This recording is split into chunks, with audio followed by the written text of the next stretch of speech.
Stories they disinherited their son. Then they learned he owned the entire estate and. What would you risk to uncover the hidden truths about your own family, about the very people you're supposed to trust? What would you risk to uncover the hidden truths about your own family, about the very people you're supposed to trust? What would you risk to uncover the hidden truths about your own family, about the very people you're supposed to trust? If your past sins were laid bare, and your true worth stripped away, who would still see the man beneath the labels? I decided not to wait for fate to reveal this. I became a ghost in my own home, a humble servant, to uncover the truth, and the truth, in its rawest form, was profoundly shocking. Why would a man who commanded an empire choose to clean its gutters? That, my friends, is the question that set me on a path of deception and revelation. My name is Lysander Vance. Or rather, that is who I am. For a time, I was merely Leo, an old man with calloused hands and a stooped back, seeking work as a caretaker in the very estate I secretly owned. To understand why I put myself through such an elaborate masquerade, you must understand the tapestry of my life, woven with threads of ambition, betrayal, and a deep-seated disillusionment with the very concept of family. Years ago, I was not Lysander, the reclusive tech visionary. I was merely Lysander, the younger son of a venerable old money family, inheritors of a sprawling shipping empire. The Vance name, to my parents, was synonymous with the vast, glittering expanse of the ocean, with the rhythmic clang of cargo cranes, and the steady, predictable churn of inherited wealth that flowed like an inexorable tide. My parents, steeped in tradition and the rigid expectations of their class, had a clear, unyielding path laid out for me: maritime charts, shipping manifests, the steady churn of inherited wealth. My elder sister, Serafina, had embraced this destiny with an almost predatory enthusiasm, her ambition always outshining her empathy, her eyes always fixed on the next rung of the social and financial ladder. I watched her from a distance, recognizing the cold, calculating glint in her gaze even then. But my mind, restless and alight with the nascent glow of technological innovation, yearned for a different horizon.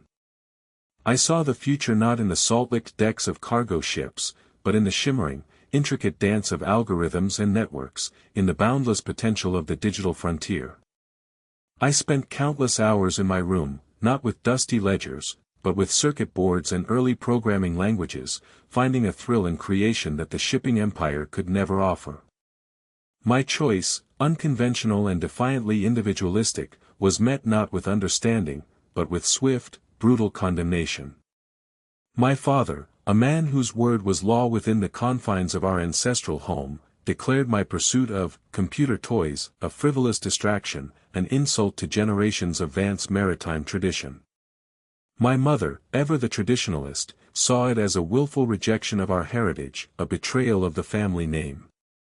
I was disinherited, cut off, deemed unworthy of the Vance name and the sprawling estate that had been our ancestral home for generations. It was a wound that never truly healed, a deep scar etched into my soul, but it was also a powerful, burning catalyst that propelled me forward. I still remember the searing words of my father, delivered with an icy calm that cut deeper than any shout: "You have chosen your path, Lysander. You walk it alone, without the Vance name to guide you, and without a penny of Vance wealth to cushion your fall." I left the estate a young man, barely out of my teens, with nothing but a brilliant mind, a small, hard-earned scholarship, and a burning desire to prove them wrong. The world of tech, unforgiving yet wonderfully meritocratic, embraced me. It didn't care about my lineage or my family name, it cared only about ideas and execution. I threw myself into it, working tirelessly, sleeping little, driven by a primal need for vindication. I built an empire far grander and more influential than the one I had forsaken, a fortune that dwarfed the Vance's antiquated wealth, a name synonymous with disruptive innovation and unparalleled success. My companies reshaped industries, my inventions touched millions of lives, and my net worth became a topic of hushed speculation among financial titans.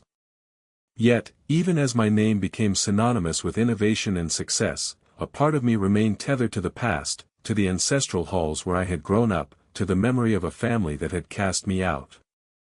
The success was sweet, but the hollowness of that old wound persisted, a quiet ache beneath the triumph.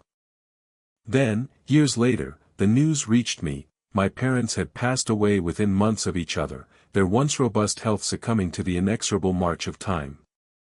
A strange emptiness settled within me. There was no reconciliation, no final words exchanged, no opportunity for healing. Just silence. And with that silence came a startling realization: the estate, the legacy, the very heart of the Vance family, was now a rudderless ship, adrift in an uncertain sea. I knew my older sister, Seraphina, and her husband, Malachi Thorne, would be the presumptive heirs. Seraphina, whose ambition always outshone her empathy, whose carefully cultivated charm was merely a veneer over a ruthlessly calculating mind, and Malachi, a man whose social climbing was as transparent as it was relentless, his obsequious smiles hiding a rapacious hunger for status and wealth. I harbored no illusions about their character. Their greed was as palpable as the polished silver on our family dinner table, a cold, hard truth I had observed even in my youth. I began to hear whispers through my extensive network, a network far more sophisticated and far-reaching than any my family could have imagined.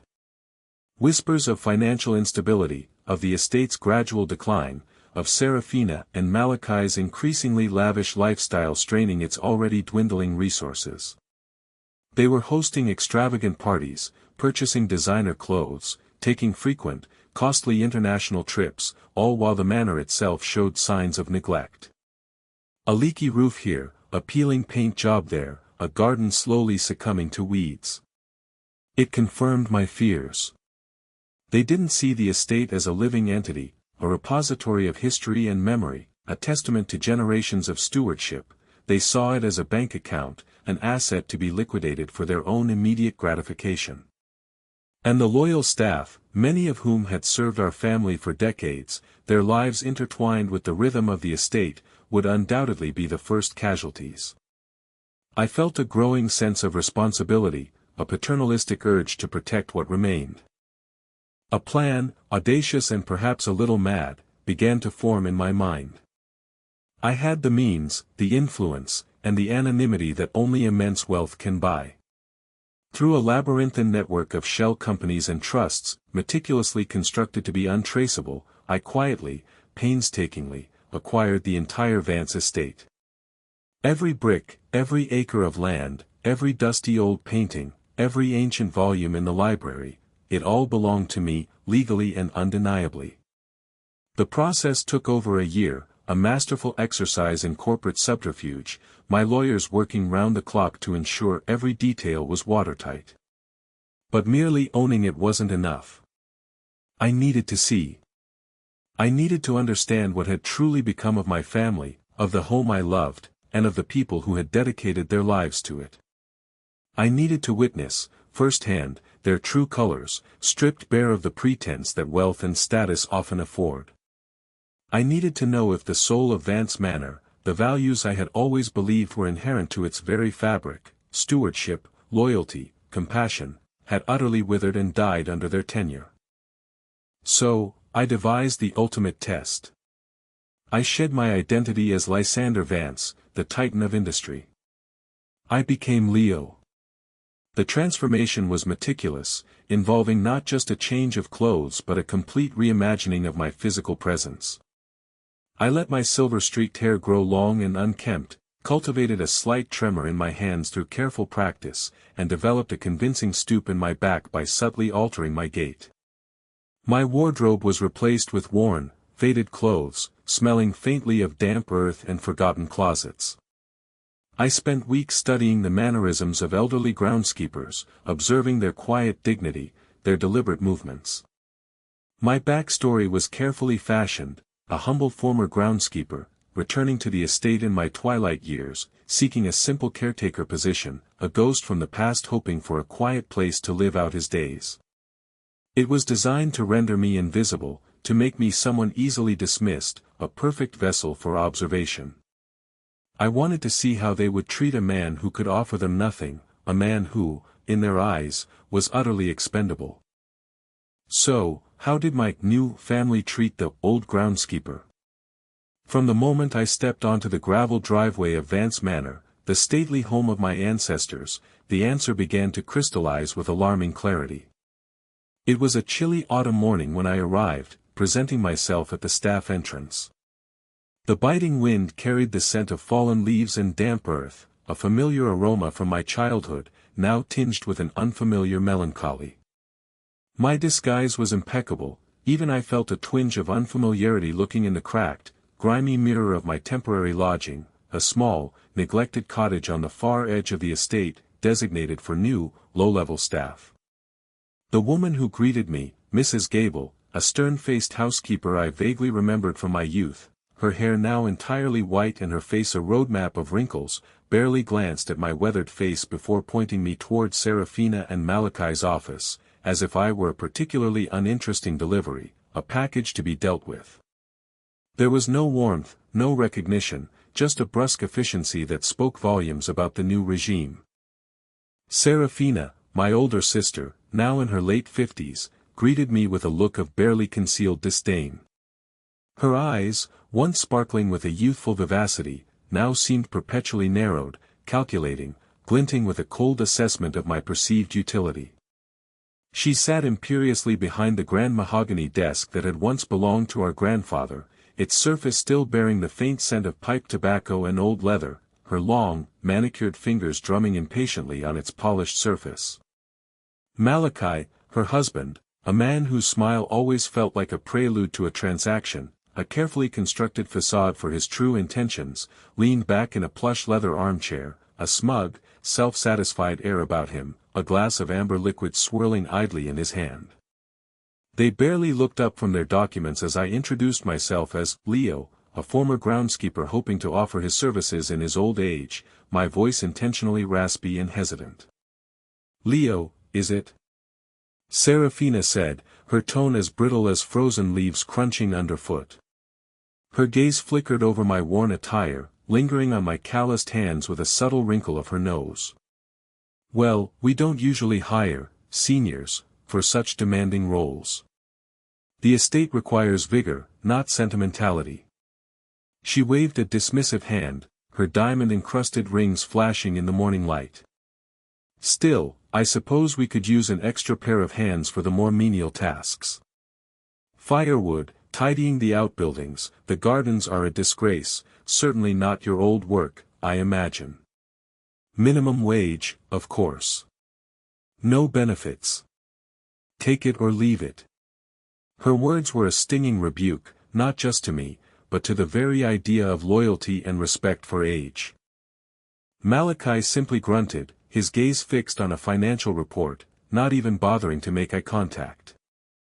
"Don't expect any special treatment, old man," he added, without looking at me, his voice oozing with condescension.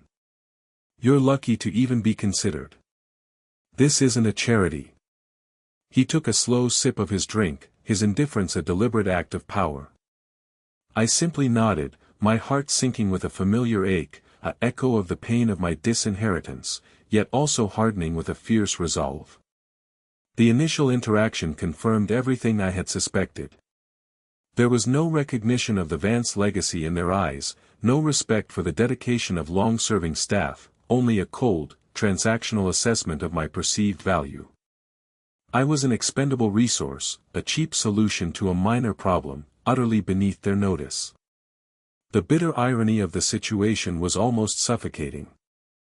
Over the next few weeks, my days as Leo were a constant, grueling testament to their avarice and disdain.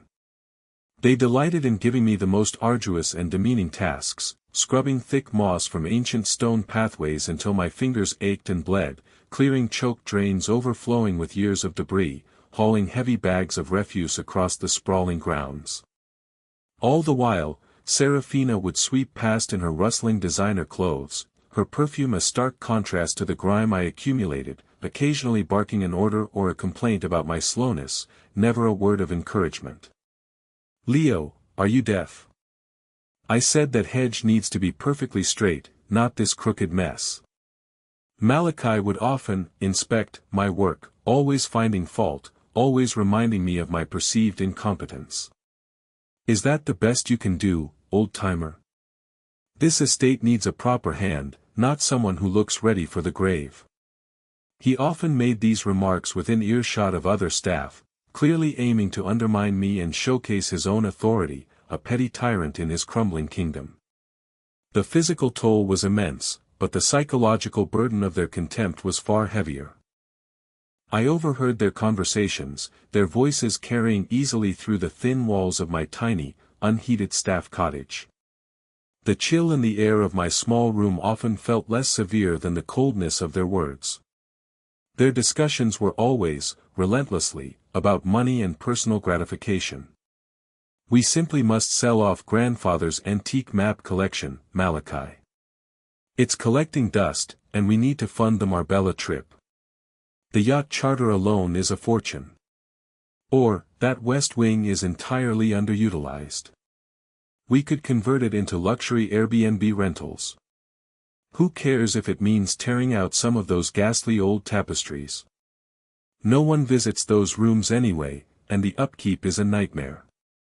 They spoke of firing longtime staff, groundskeepers, cooks, stable hands, whom they considered dead weight, and replacing them with cheaper, less experienced labor, a callous disregard for human lives that had been intertwined with the estate for decades. The very soul of the estate, its history and its people, were mere inconveniences to be swept away in their pursuit of fleeting pleasures and a lavish lifestyle they could barely afford. My ancestral home was being systematically dismantled, piece by piece, by the very people who claimed to love it, their actions a slow, agonizing desecration. My disappointment grew with each passing day, solidifying into a cold, hard certainty. They were beyond redemption. The estate, and its legacy, were truly unsafe in their hands. They saw only profit where I saw history, only burden where I saw beauty, only expendable labor where I saw loyal souls. But amidst the bleakness of their contempt, a single, unexpected beacon of kindness shone through. Her name was Elara, a young woman, perhaps in her late 20s, who served as the estate archivist. I first encountered her in the dim, dust-mote-filled library, a place that once held so much joy for me, now slowly decaying under neglect. I had been assigned the task of tidying, essentially moving heavy, mildewed boxes of neglected books from one corner to another. Serafina had declared the library an absolute mess and instructed me to make it presentable for a potential buyer, hinting at its conversion into a modern entertainment lounge, a concept that sent a shiver of horror down my spine.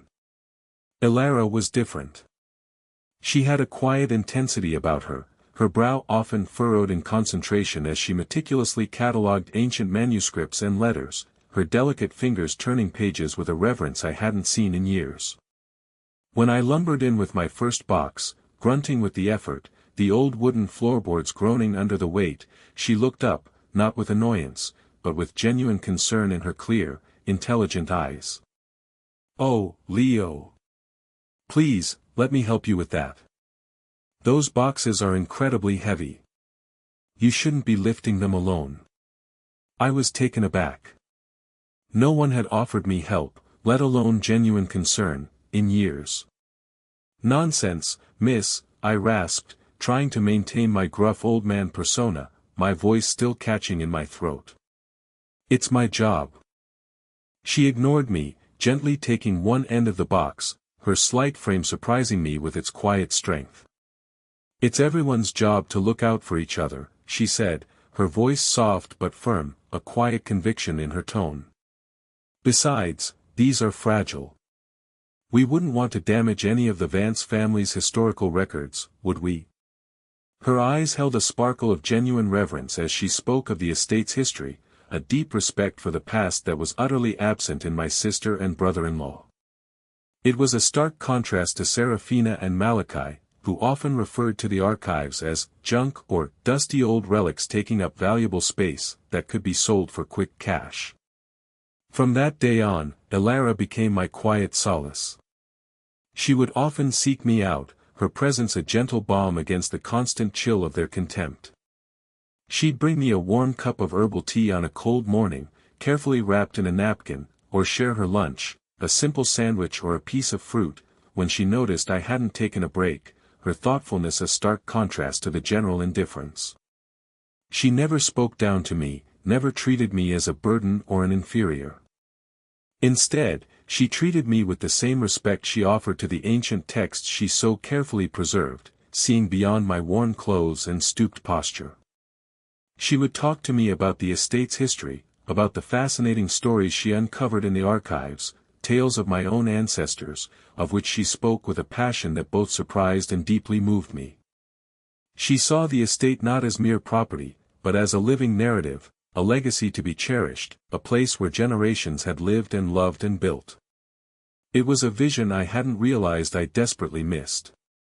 She often shared stories of the founding Lysander Vance, a brilliant but unconventional ancestor, and I found myself smiling inwardly, a deep sense of connection to the history she loved, a history that was also my own.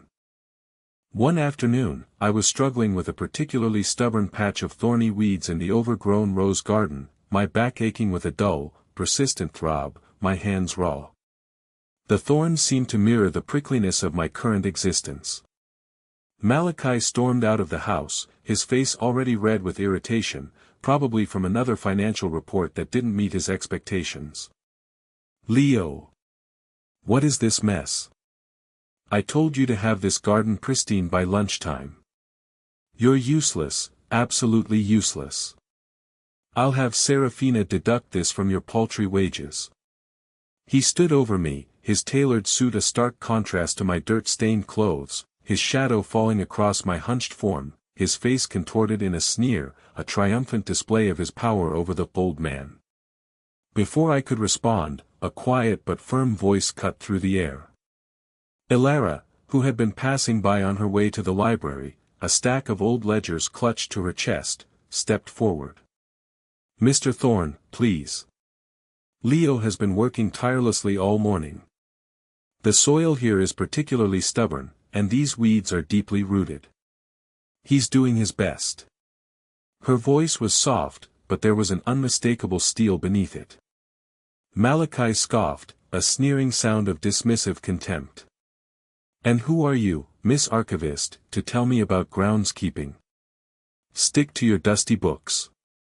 The old man is clearly past his prime. Perhaps it's time he retired for good."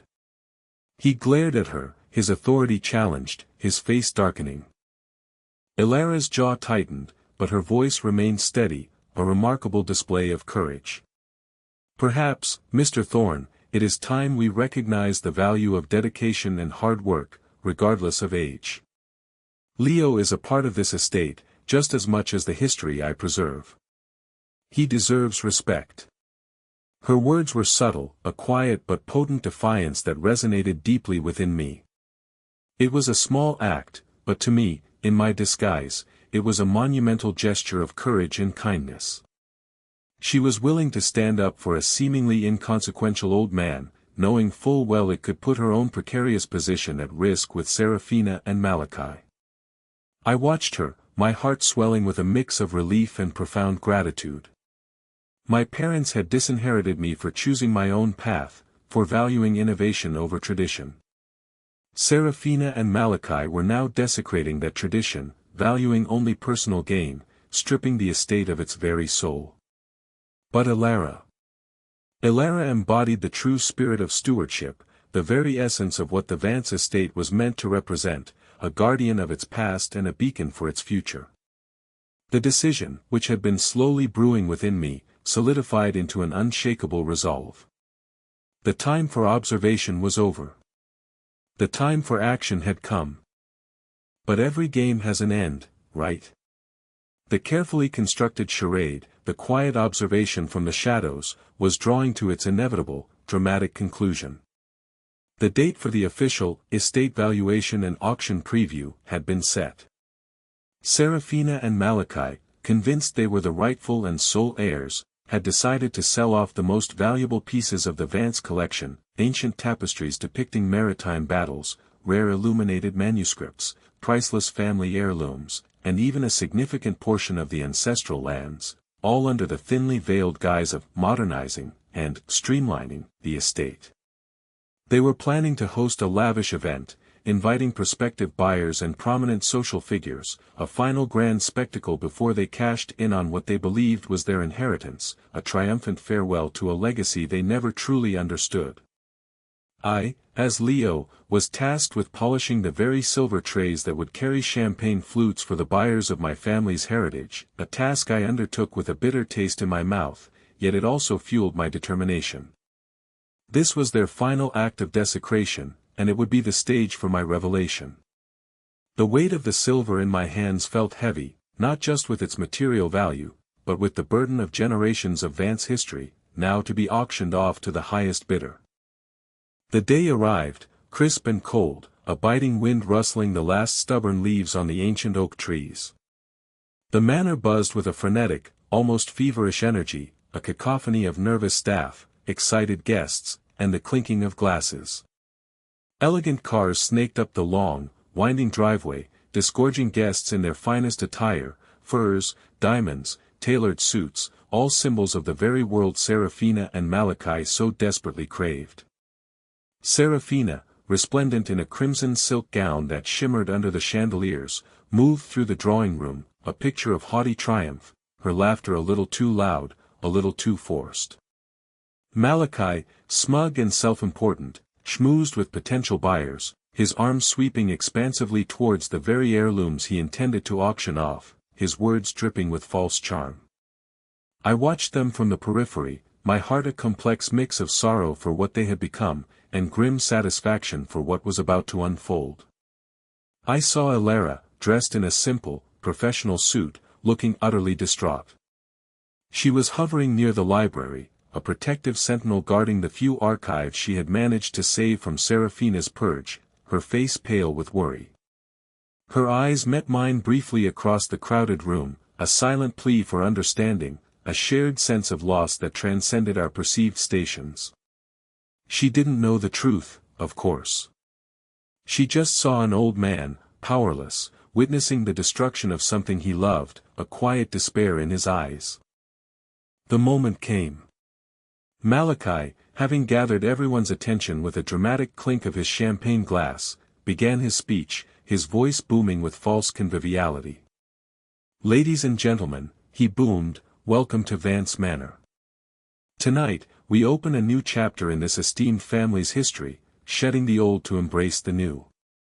My dear wife, Serafina, and I, as the rightful custodians of this magnificent estate, are proud to present an opportunity to acquire pieces of history, to invest in a future of." He was interrupted. Not by me, not yet. But by a sudden, jarring change in the atmosphere. The heavy oak front doors, which had been propped open, suddenly swung shut with a resounding thud that echoed through the grand hall, silencing the murmurs of the crowd. All eyes turned, a collective sense of unease rippling through the room. And then, I walked in. But it wasn't Leo. I had slipped away moments before Malachi's speech. I had gone to the small staff cottage, shed my worn clothes, the grime of Leo, and dressed in a dark, impeccably tailored suit, its fabric flowing with a silent authority. My hair, previously disheveled, was now neatly combed back, revealing the sharp lines of my face. The tremor in my hands was gone, replaced by a steady, powerful grip. The stoop in my back, a carefully cultivated deception, was replaced by a posture that exuded innate authority, silent command. I had walked out of the cottage, not as Leo, the forgotten old man, but as Lysander Vance, the man who owned everything they stood upon. I didn't make a grand entrance in a luxury car. That would have been too much of a spectacle, too obvious. My entrance was quieter, more insidious, designed to cause a slow, creeping dread. I simply walked in from the back, from the servants' entrance, a ghost stepping out of the past, out of the shadows, into the blinding light of the present. Malachi's voice faltered. Serafina's eyes widened, her champagne flute almost slipping from her grasp, the crimson of her gown suddenly seeming to drain from her face. There was a collective gasp, a ripple of confusion throughout the assembled guests. No one quite recognized me, not immediately. My face was older, scarred by time and experience, lines etched around my eyes, but the essence, the piercing gaze, the undeniable presence, was slowly registering, like a forgotten memory resurfacing. I walked directly towards Malachi, who stood frozen, his mouth agape, his carefully constructed smile having vanished. A future of what, Malachi? I asked, my voice, deep and resonant, cutting through the stunned silence like a finely honed blade. It was a voice they had not heard in decades, a voice that carried the weight of dormant power, of an empire unspoken. Serafina was the first to fully recognize me. Her face went from pale to ashen, a ghastly white beneath her heavy makeup. Lysander, she whispered, the name a strangled sound, barely audible above the sudden quiet, as if she were seeing a specter, a ghost returned from the grave. But you're dead. You were disinherited. Her mind, accustomed to rigid categories, struggled to reconcile my presence with her carefully constructed reality. I stopped before them, my eyes sweeping over the familiar faces of the shocked guests, then settling on my sister and her husband. I assure you, Serafina, I am very much alive. And as for disinheritance, a technicality, swiftly rectified. A man in a sharp business suit, who had quietly entered behind me and now stood by the door, a silent, formidable presence, stepped forward. He was Mr. Alistair Finch, my head lawyer, a formidable legal mind renowned for his precision and ruthlessness. Ladies and gentlemen, he announced, his voice clear and authoritative, cutting through the remaining whispers.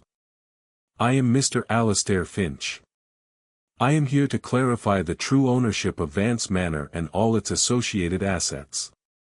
Mr. Lysander Vance, whom you see before you, legally acquired this entire estate and all its holdings through the Vance Family Trust, over 2 years ago.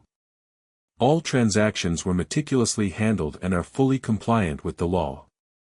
Therefore, any discussions regarding sales, auctions, or modifications to this property are null and void, as Mr. and Mrs. Thorne hold no legal authority to enact them. The silence in the room was deafening. The guests exchanged bewildered glances, their champagne flutes frozen mid-air. Serafina looked as if she might faint, her hand trembling as she clutched her husband's arm.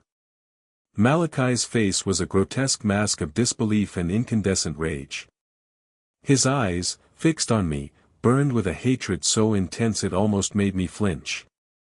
He recognized me now, not just as Lysander, the long-lost brother, but as the old man, Leo, the one he had verbally abused, the one he had dismissed as useless, the one he had sneered at for his slow, aching movements. The realization of his colossal error, the depth of his public humiliation, was etched across his face, transforming his smug self-satisfaction into an ugly snarl. This is impossible. Malachi finally roared, his composure crumbling into a raw, animalistic fury. This is a trick. You were disinherited. This is our inheritance. He gestured wildly at the room, at the very heirlooms he had just been trying to sell. I simply raised an eyebrow, a gesture that conveyed utter disdain. Is it, Malachi? Is it truly yours when you neglect its history, disrespect its legacy, and mistreat the very people who have dedicated their lives to its care? My gaze found Alara, who stood in the doorway of the library, her hand pressed to her mouth, her eyes wide with a mixture of shock and dawning comprehension. The realization hit her, too, the old man she had befriended, the one she had defended, was the true master of the house, the ghost she had never known. Her face was a canvas of conflicting emotions, awe, confusion, and a burgeoning sense of hope. You speak of inheritance, I continued, turning my full attention back to Serafina and Malachi, my voice dropping to a low, dangerous tone that commanded immediate attention. But true inheritance is not merely about title deeds and bank accounts. It is about stewardship. Responsibility. And neither of you has demonstrated an ounce of either. The room was a tableau of frozen shock. The charade was over. The truth was out, brutally exposed for all to see. The fallout was immediate, brutal, and, I confess, entirely satisfying. Malachi, his face contorted with impotent fury, his earlier pretense of sophistication utterly shattered, lunged at me, only to be restrained by two discreetly placed security personnel I had arranged to be present, their movements swift and efficient. "You snake! You lying, scheming bastard!" he shrieked, his voice hoarse with rage, his carefully constructed facade of sophisticated wealth utterly shattered, revealing the petty, grasping man beneath. Serafina, meanwhile, crumbled. The crimson gown, which had seemed so triumphant moments before, now hung on her like a shroud, its vibrant color mocking her pallor. She stared at me, her eyes filled with a desperate, pathetic pleading, tears streaming down her carefully made-up face. "Lysander, please. This is all a misunderstanding. We were only trying to manage the estate. We thought you were gone." Her words were a desperate scramble for an explanation, for a way to salvage her crumbling world. I looked at them, not with anger, for the rage had long ago been replaced by a cold, hard certainty, but with a profound, weary disappointment. "You thought I was gone. And in my supposed absence, you planned to strip this estate bare, sell off its heritage for your fleeting pleasures, and discard the loyal staff like so much refuse. You treated an old man, a supposed former groundskeeper, with contempt and cruelty, never once considering his dignity, his lifetime of service. And yet, you stand here and speak of management. You speak of inheritance." My voice was calm, but the weight of my words was crushing. Mr. Finch stepped forward, a thick stack of legal documents in his hand, a testament to the meticulous planning that had gone into this moment.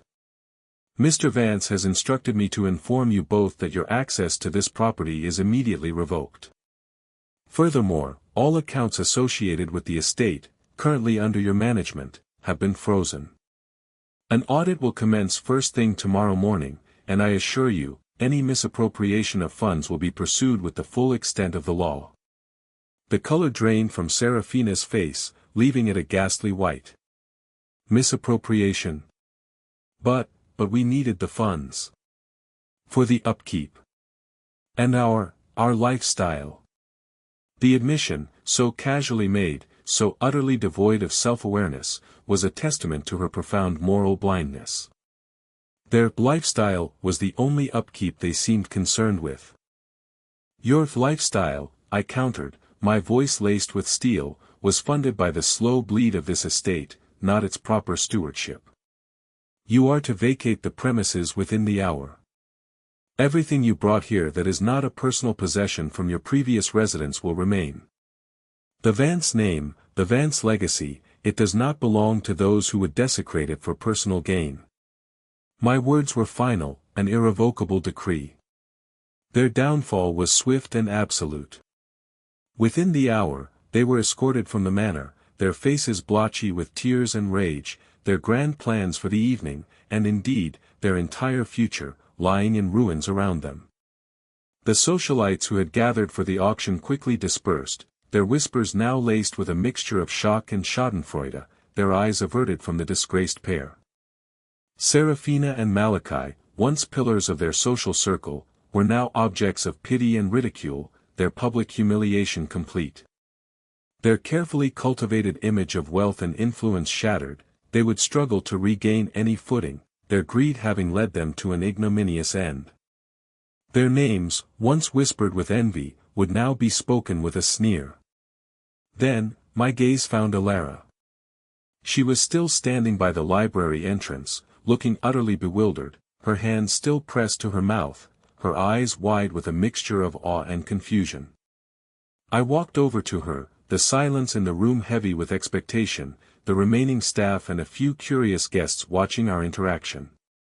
"Alara," I said softly, using my true voice, the one I had hidden beneath Leo's rasp, the one that now carried the weight of authority and gratitude.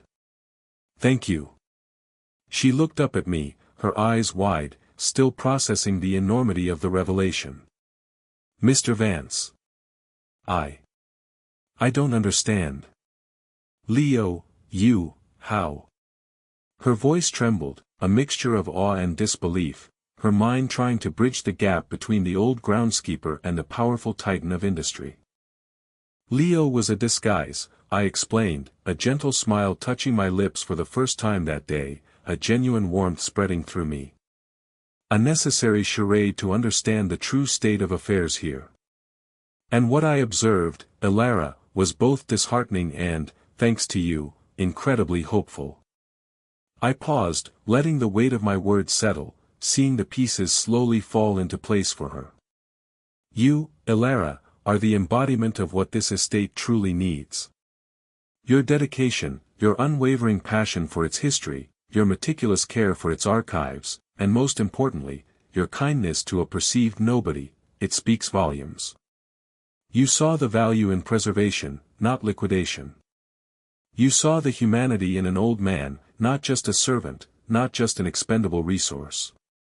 You defended me, Elara, when you had nothing to gain and everything to lose. Her eyes filled with tears, not of sadness, but of overwhelming emotion, a quiet sob escaping her lips. She was still processing the enormity of the revelation, the sudden shift in her world. Therefore, I continued, my voice firm and clear, leaving no room for doubt, I am appointing you, Elara, as the new curator and director of the Vance Estate's historical archives and collections.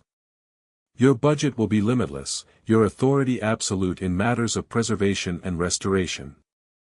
Furthermore, as a token of my profound gratitude for your unwavering integrity, I am establishing a foundation in your name, with a significant endowment, to ensure that your work, and indeed, the estate's heritage, will be secured for generations to come. And, to begin, a personal gift, a bonus of $1 million, to acknowledge your genuine spirit and the invaluable lesson you taught me about true worth. Elara gasped, her hand flying to her mouth again, this time to stifle a sob of pure astonishment. Mr. Vance. I can't. I was just doing my job. I believe in this place. Her humility, even in this moment of incredible fortune, was truly remarkable. She had never sought reward, she had simply acted from a place of genuine care, from a deep-seated love for the history she protected. And that, Elara, I said, placing a reassuring hand on her shoulder, feeling the slight tremor in her frame, is precisely why you deserve it all.